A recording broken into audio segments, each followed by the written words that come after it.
سلام دوستان، حالتون چطوره؟ محمد تیموری هستم. اومدیم باز با یه آموزش باحال خفن دیگه. این دیالوگ همیشگی منه. امروز آموزش کیک‌های مینیاتوری داریم، 2 طبقه، خوشگل، با مزه و امیدوارم تا آخر این ویدیو ببینید و لذت ببرید ازش. عزیزای دل، اگر چنل ما رو تا الان سابسکرایب نکردین سابسکرایب کنید، اون دکمه زنگوله هم بزنید به محض اینکه ویدیوهای جدید آپلود شد ازش مطلع بشید. حتما هم نظراتتون رو توی کامنت ها بهم بگین و ایده ها و چیزایی که میخواین آموزش ببینین رو بنویسید توی کامنت ها. من براتون اوکیش میکنم. دمتون گرم.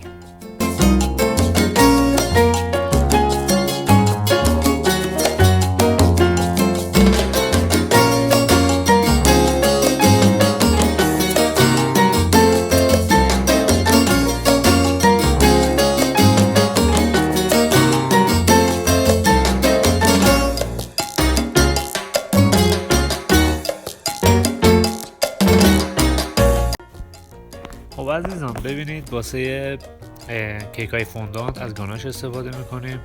گاناش 1.5 کیلو شکلات کارات و ماه، یعنی نصف این شکلات ها و 800 گرم خامه قنادی.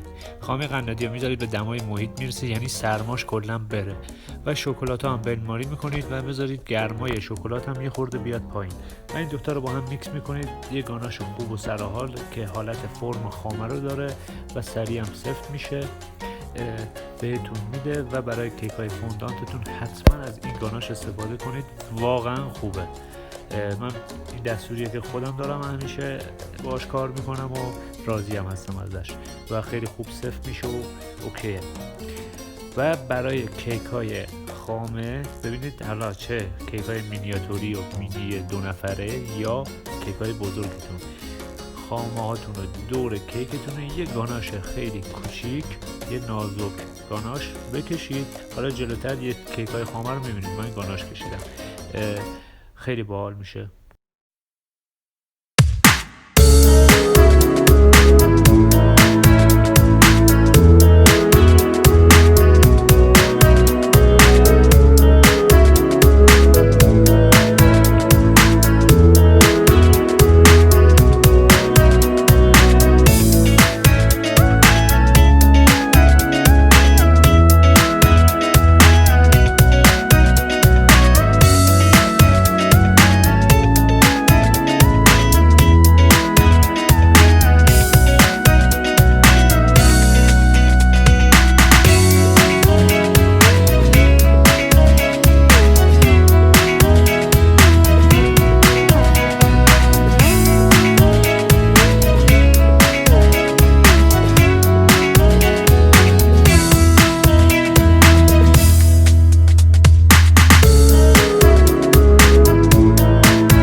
در مورد این فوندانتی که الان دارم بهتون نشون میدم یه توضیح کوچیک بهتون میدم.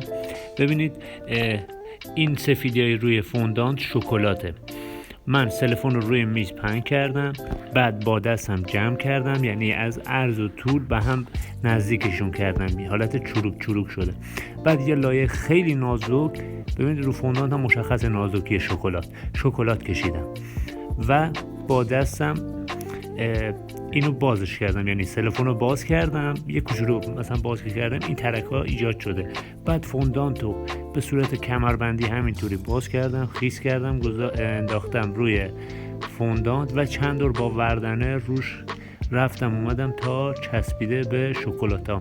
بعد برای برداشتنشم یهو فوندانت رو بر ندارید، سلفون از روی میز جدا کنید، برگردونید و سلفون رو از روی فوندانت آروم بازش کنید، یعنی برش دارید. اینطوری نشه که فوندانت رو بردارید نمیچسبه. باید سلفون رو بردارید برگردونید، بعد بلند کنید سلفون رو، شکلاتا به فوندانتون اینطوری چسبیده. و اینم یه سبکیه واسه خودش، شاید یه سری دوست داشته باشه.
دوستای عزیز، مرسی که تا ته ویدیوی ما رو تماشا کردید. امیدوارم ازش خوشتون اومده باشه، استفاده کرده باشید و اگر کانال ما رو تا الان سابسکرایب نکردید سابسکرایب کنید، اون دکمه زنگوله هم بزنید به محض که ویدیوهای جدید اومده شد ازش مطلع بشید. دوستای عزیز خیلی دوستتون دارم. مرسی.